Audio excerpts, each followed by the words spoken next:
আসসালামু আলাইকুম রহমতুল্লাহি ওয়াবারাকাতুহ। বিসমিল্লাহির রহমানির রহিম। প্রিয় শিক্ষার্থী বোনেরা, আহলান ওয়া সাহলান সিফাতের নবম ক্লাসে আমরা সিফাতে লাজিমা গয়রি মুতাদাদা বা বিপরীত ছাড়া সিফাতগুলো নিয়ে আলোচনা করছিলাম। গত ক্লাস অর্থাৎ অষ্টম ক্লাসে আমরা সফির, কলকলাহ এবং লিন নিয়ে আলোচনা করেছিলাম। আজকের ক্লাসে আমরা ইনহিরফ এবং তাকরির নিয়ে আলোচনা করব ইনশাআল্লাহ। তাহলে চলুন শুরু করা যাক। প্রথমেই আমরা ইনহিরফে চলে যাই। ইনহিরফ কথাটির অর্থ মোড় নেয়া, ঝুঁকে যাওয়া, গতিপথ পরিবর্তন করা বা ভিন্ন পথে যাওয়া। অর্থাৎ এক পথ থেকে অন্য পথে যাওয়াকে ইনহিরফ বলে। ইনহিরফের হরফ দুইটি, লাম এবং র। এই দুইটি হরফ মাখরাজ থেকে উচ্চারণের সময় গতিপথ পরিবর্তন করে। কিভাবে? যদি আমরা লক্ষ্য করি, লাম এই হরফটি উচ্চারণের সময় জিহবার আগা সামনের উপরের আটটি দাঁতের গোড়ার সাথে লেগে একটা সাউন্ড হয়, মানে আওয়াজটা বাধাপ্রাপ্ত হয়।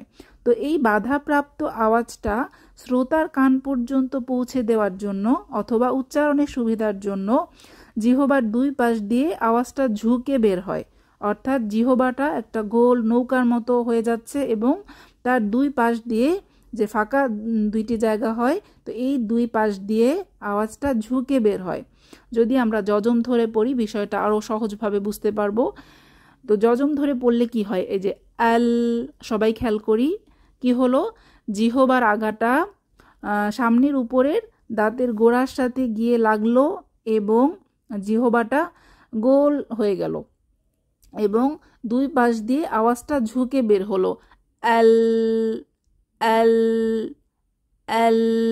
আশা করি বোঝাতে পারলাম বোনেরা। এরপর রটা দেখি আমরা। র এর মাখরাজ কোথায়?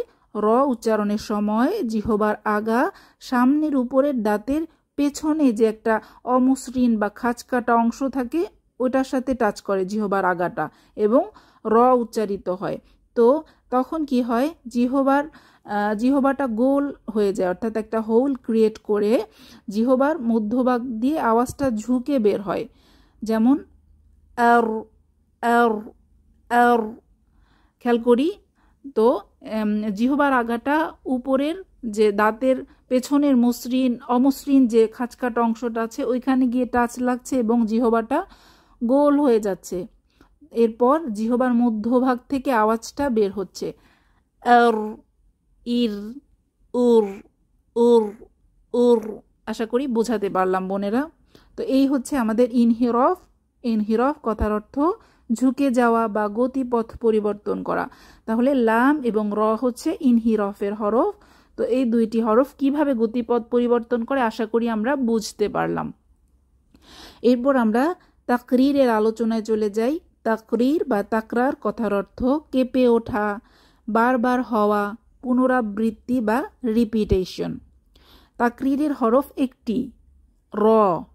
তো এই র হরফটি উচ্চারণের সময় আমাদের কি হয়, জিহবার আগা সামনের উপরের দাঁতের পেছনের অংশে টাচ লাগে এবং জিহবার আগাটা কেঁপে ওঠে। এটাই হচ্ছে তাকরীর বা তাকরার। তো এটা হচ্ছে বারবার কেঁপে ওঠার একটা প্রবণতা থাকে, তবে আমাদের সতর্ক থাকতে হবে যাতে কম্পনটা একবারই হয়, বারবার হবে না। যেমন আমরা যজম ধরে পড়ি, আর আর, এটা আর আর এরকম বারবার হবে না, রিপিট একবারই হবে, আর। বিশেষ করে তাসদিদ যুক্ত রয়ের ক্ষেত্রে এটা ভুল হওয়ার সম্ভাবনা থাকে, আওয়াজটা বারবার রিপিট হতে চায়। যেমন আর রহমানির রহিম এরকম হতে চায়, তবে আমাদের মনে রাখতে হবে একবারই আমাদের কেঁপে উঠতে হবে জিহবাটা, তাহলেই তাকরারের উচ্চারণটা ঠিক হবে।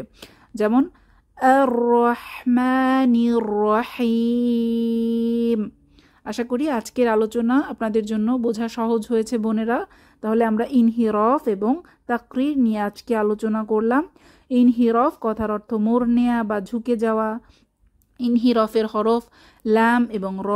আর তাকরীর অর্থ কেঁপে ওঠা, পুনরাবৃত্তি হওয়া। আর তাকরীরের হরফ র। তাহলে আজকের আলোচনা এখানেই শেষ করব বোনেরা। সুবহানাকাল্লাহুম্মা ওয়া বিহামদিক আশহাদু আল্লা ইলাহা ইল্লা আনতা আস্তাগফিরুকা ওয়া আতুবু ইলাইক। আসসালামু আলাইকুম ওয়া রাহমাতুল্লাহি ওয়া বারাকাতুহু।